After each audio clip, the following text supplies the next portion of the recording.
అందరికీ నమస్కారం. Welcome back to our channel make a better life. ఈరోజు వీడియోలో సాక్షాత్ లక్ష్మీదేవే వెలసిన ఊరు, ఆ క్షేత్ర విశిష్టత ఏంటో చాగంటి గారి మాటల్లో. మంథని అని ఒక గ్రామం, చూడడానికి చిన్న గ్రామం, కానీ ఎప్పుడైనా మంథని మాత్రం వెళ్ళి తీరాలి మీరు. మంథని వెళ్ళకపోతే మాత్రం ఏదో దోషం చేసినట్టు. అసలు చూసి తీరాలి. అక్కడ లక్ష్మీదేవి వెలిసింది. ఎంత చమత్కారంగా ఉంటుందో తెలుసా దేవాలయం.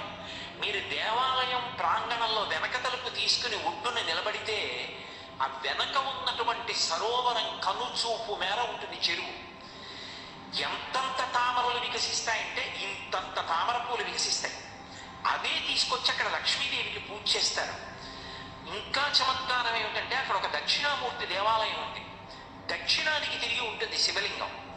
దక్షిణానికి తిరిగి ఉన్నటువంటి శివలింగం దగ్గరికి ఇప్పటికీ కూడా బ్రహ్మాండమైనటువంటి నాగుపాము తిరుగుతూనే ఉంటుంది. అందరికీ దర్శనమిస్తుంటుంది. మంథని పరమాద్భుతం. గోదావరి ఒడ్డున కోరి కోరి వెలిసి అసలు మంథని నేను చెప్పలేను. దాని వైభవం ఏమో అనుకున్నాను, కానీ నేను ఆ మంథని వెళ్ళి తెల్లబోయాను.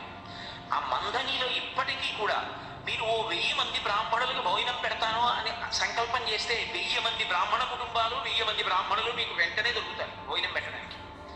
చిత్రం ఏంటంటే తెల్లవారేటప్పటికి ఎవరింటి అరుగు మీద కూర్చుని వాళ్ళు సంధ్యావందనాలు చేసుకుంటూ ఉంటారు. బ్రహ్మాండమైనటువంటి గౌతమి ప్రవాహం. అక్కడే చూడడానికి చాలా బాధ వేసిందనుకోండి.